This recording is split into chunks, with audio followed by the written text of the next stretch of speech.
Okay, I am back and we're still in our textbook, Adobe Photoshop Creative Cloud Revealed by Elizabeth Eisner Redding. We're in our last week and our last chapter exercise, so um, we need to have fun with this because we won't be doing this again anytime soon. We're working again in chapter 18, which focuses on animation, video, and photography. And in this particular exercise, we're going to do some tweening of animation frames. And if you read your chapter, which I'm sure you did, you understand that tweening is a terminology that came from prior to computers when we had animators or illustrators that created all the in-between frames between major action frames, and so there'd be a major action and then an in-betweener. An illustrator would create all the in-between frames before the next major action frame.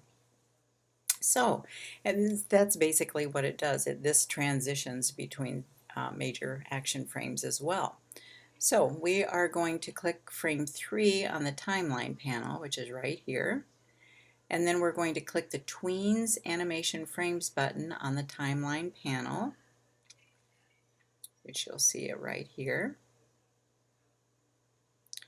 And then you want to adjust your settings in this dialog box so they match mine or these in the illustration or figure number 9. We want to add 2 frames. We want it to all layers, and we want position, opacity, and effects to be in effect. And then we are going to click OK, I believe.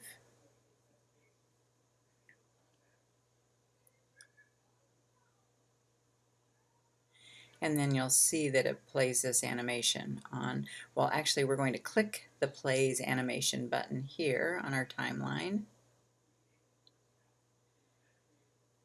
And you'll see the impact of those in between frames. We're going to click the stop animation button and then compare your panel to figure 10, which now has 8 frames, as ours does as well. So we use the Tweens Animation Frames button on the timeline panel to insert 2 new frames, and then we played the animation to view the results. Did you notice that the effect is a smoother, more fluid motion or transition? Alright, so we're going to go back to frame 2 on the timeline panel, and we're going to select the Select Frame Delay Time button at the bottom of the selected frame.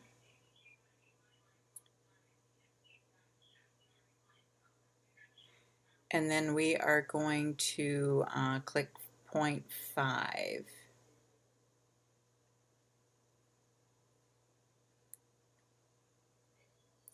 Now we're going to click the Plays Animation button on the timeline panel and again view the animation.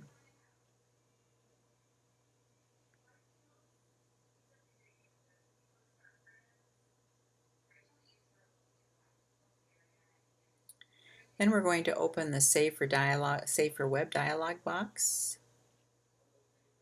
Go under File and Export and Save for Web. And then we are going to click the Preview, which is here.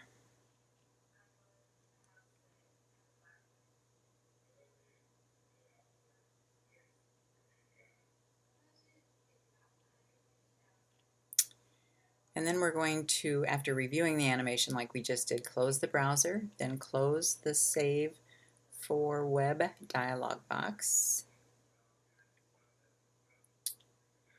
We're going to compare our screen to figure 12 and then save our work.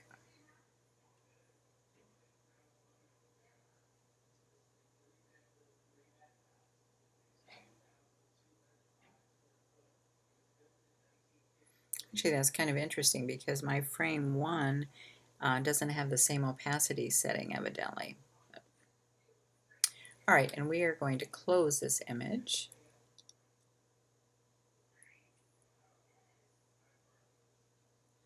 I'm going to save it.